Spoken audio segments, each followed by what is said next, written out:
And at the end,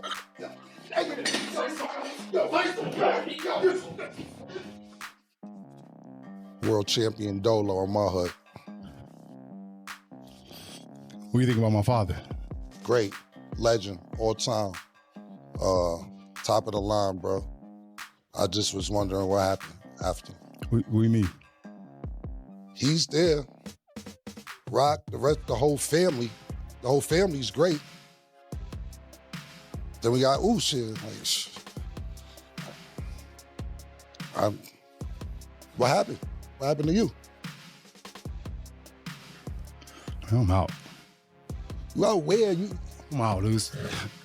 You being real disrespectful, bro. I don't know if you're reading a lot of that social media shit, all the likes, dislikes, all that, but you rubbing me the wrong way a little bit, I didn't expect this.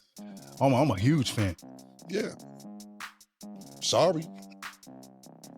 Okay, so when it come to WrestleMania, right? I remember watching WrestleMania growing up. What's gonna be so spectacular about you being at WrestleMania? Man, amazing. I'm about to have 100,000 in the palm of my hand, Deuce. Eating out the palm of my hand. It'll be dope, Boost. I got YouTubers in my match. I ain't even worried about none of that. Cut this paycheck, Goose. Hang out with my family, though.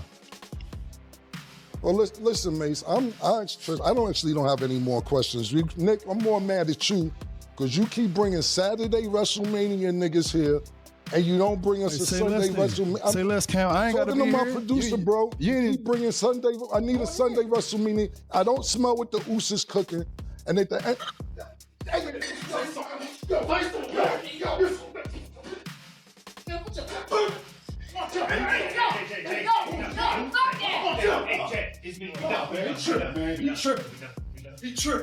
He tripped.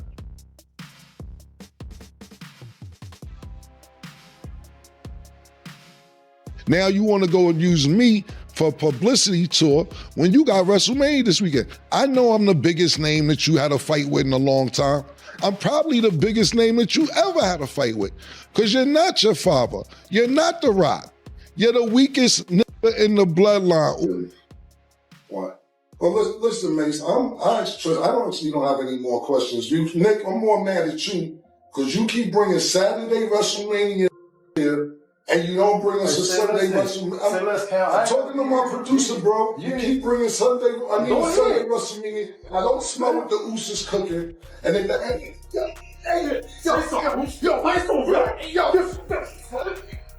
what's up? What's up? Hey, Jay, it's me. We done.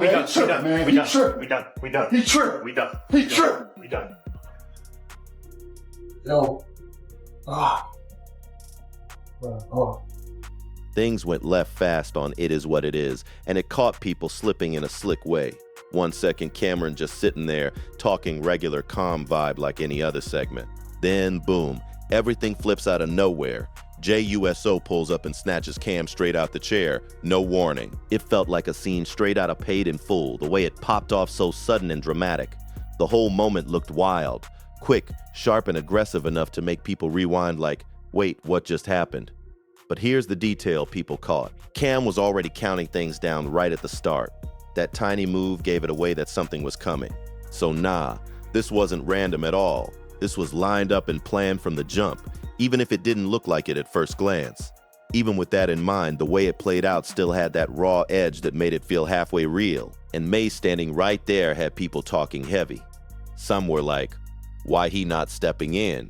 While others were saying, he just moves different now. Still, fans expected at least some kind of reaction to match how intense everything looked in that moment. But let's keep it real. What's good, Trish Murder? What's up? What's good, man? Everything good. How you doing, brother? Long day, man. You been good? Little headache. It's all good, you know. I bounce back quick. I'm resilient, man. We had this convo. I'm resilient, but you know, we gonna see what happened this weekend because I know I'm not letting niggas to Vegas without seeing me. So we'll take care of that before the weekend's over. I know that for sure. Well, we're gonna have. You went off the top rope like Jimmy Fly Snooker. I know I should have jumped into the pile, but I didn't want to hurt Cam. I was worried. I was already hurt. You were at the bottom of the pile. Yeah, man. Well, thank both of you guys, man, because I did accuse Murder and not coming to help me out, but then when I seen the footage, I see you still move kind of fast. Pause, man. You was over there. You know what's crazy though? People still saying you ain't moved fast enough. No, was never satisfied. But I tell you one thing, I see a few people from the bloodline that's upset. Listen, man, don't be mad at the facts. Be mad at the resume. And like I said, I'll see y'all this week at WrestleMania. I'm pulling up. I'll be there. Well, we got to get to that because after the altercation yesterday morning, we got to get to the elephant in the room. Jey Uso has been popping off. He went on Shannon Sharp's podcast, and he pretty much said that you had it coming, and he'll do it again. He also said you were on a motor wheelchair, and he said, what the hell is wrong with him? Is that why it went left? Like, I guess I'm, as the person that was in the middle, I get, like, what happened, and, like, what are you going to do at WrestleMania? Well, listen, first of all, he's talking about my scooter. I'm in a casino all day. The casino's big. I like to ride around all day on the scooter. If I want to ride around the scooter, that ain't got nothing to do with him. He just seen me on the scooter and assumed something was wrong. As you can see, Jay, I was up and ready. Pause. That ain't got shit to do with shit. Now you want to go and use me for a publicity tour when you got WrestleMania this weekend. I know I'm the biggest name that you had a fight with in a long time. I'm probably the biggest name that you ever had a fight with, because you're not your father. You're not The Rock. You're the weakest in the bloodline, Oos. And that's just, it is what it is. And we'll see what happens at WrestleMania. I can't tell you what's going to happen, but I will tell you that something is going to happen. But I seen him on this little press run. But you notice that, Trish? You notice that, Murder? Well, Murder already know. When you the big fish, that's what's gonna happen. You got WrestleMania, you fighting against Logan Paul, Speedo. They gotta talk about Killer, but it's all good. I'm gonna give your ass something to talk about. Can't wait, because I know one thing, he won't leave Nevada, he won't leave the state without talking to seeing me. He's a lot smaller than I thought. Yeah, little man. Sucker punch me and shit. It's all good. Little ass I got him. Roman Reigns is a lot bigger than him. The Rock's a lot bigger than him. Yeah. I didn't even know that was him. I thought that was his, like, cousin or something. Yeah, he thought he was the mascot. Yeah. He looked like the mascot. Little nigga. It's all good. Murder, you gonna be the manager? I got to come out. I'm thinking about right now, what's my wrestling move? Well, look, don't trust me, you ain't got to do too much. You could just manage me. Bobby the Brain Heenan. You know, we a little older, so we know those Lou Albino, all them, man. I don't even know the new managers like them, but shout to them. But I'll tell you one thing's for sure, two things for certain.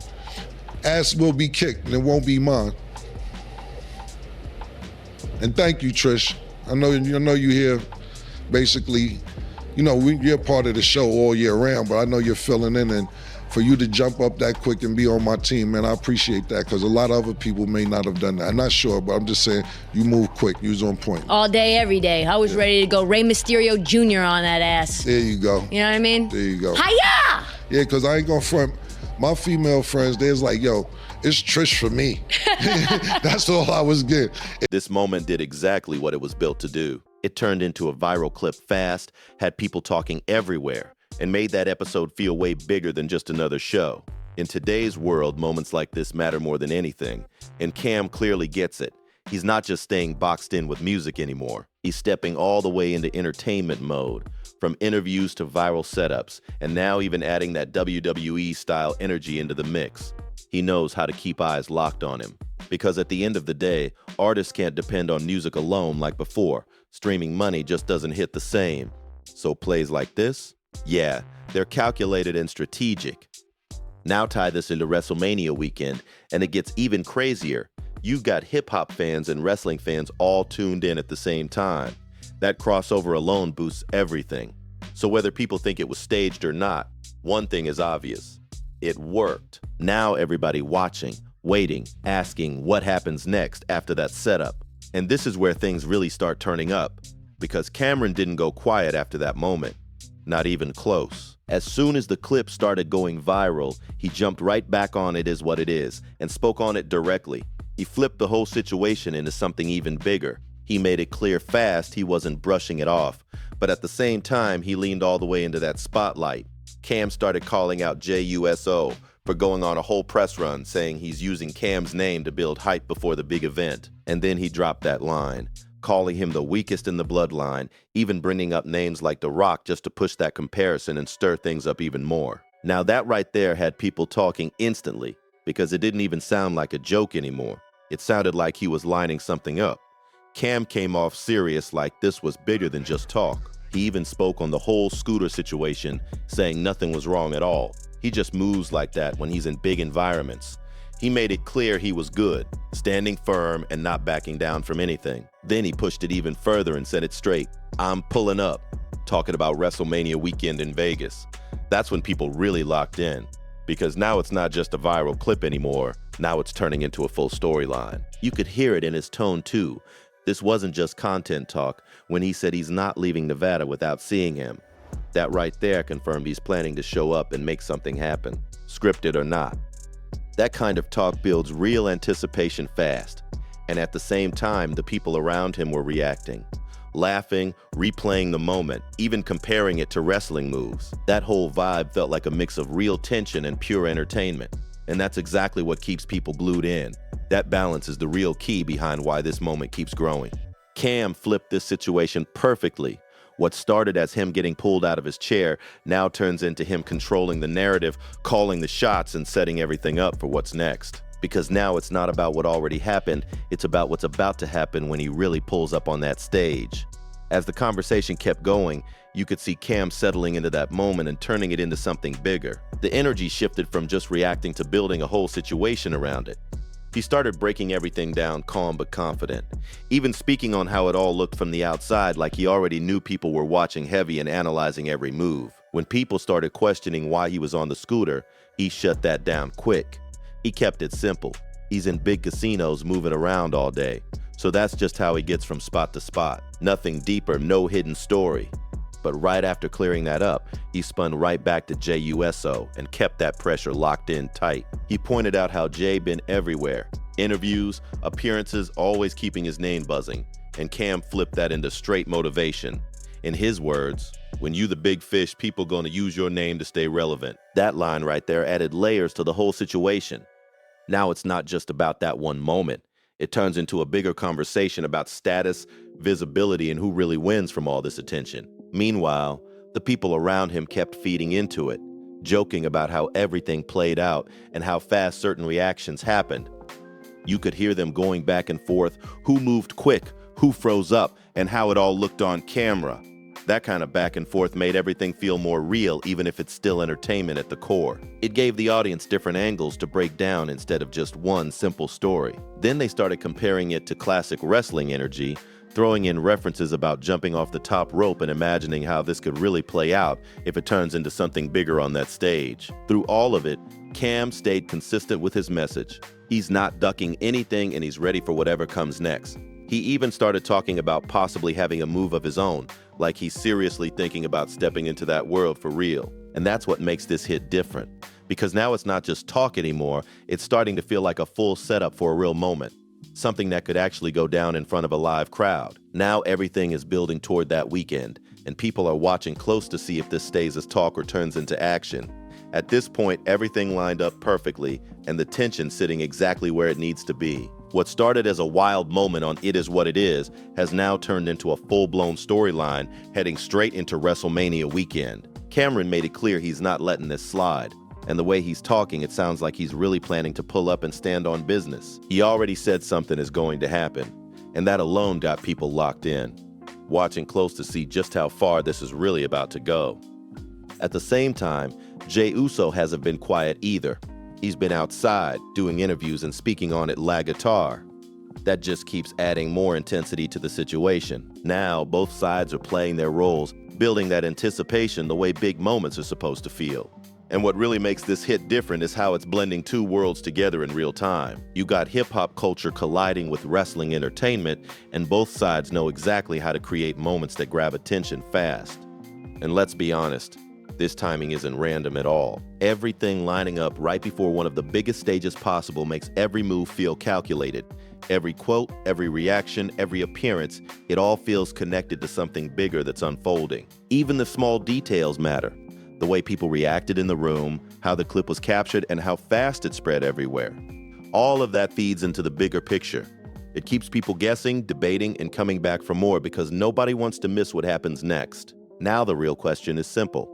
Does Camron actually step into that environment and make something happen for real? Or does this stay as a perfectly executed promo that just played out flawlessly? Because if he really pulls up and gets involved, this jumps from regular content to a moment people will be talking about for a long time. That's the difference right there. Either way, one thing is clear. This whole situation did exactly what it needed to do, and now everybody watching closely, waiting to see how it plays out when the lights hit and the stage is set. Now everything comes down to timing and execution. What started as a wild moment on It Is What It Is turned into a full rollout, and now all eyes locked in on what Camron actually does when he touches down. Because let's be real, the way he's talking, he's not just playing into this for content. He said it himself.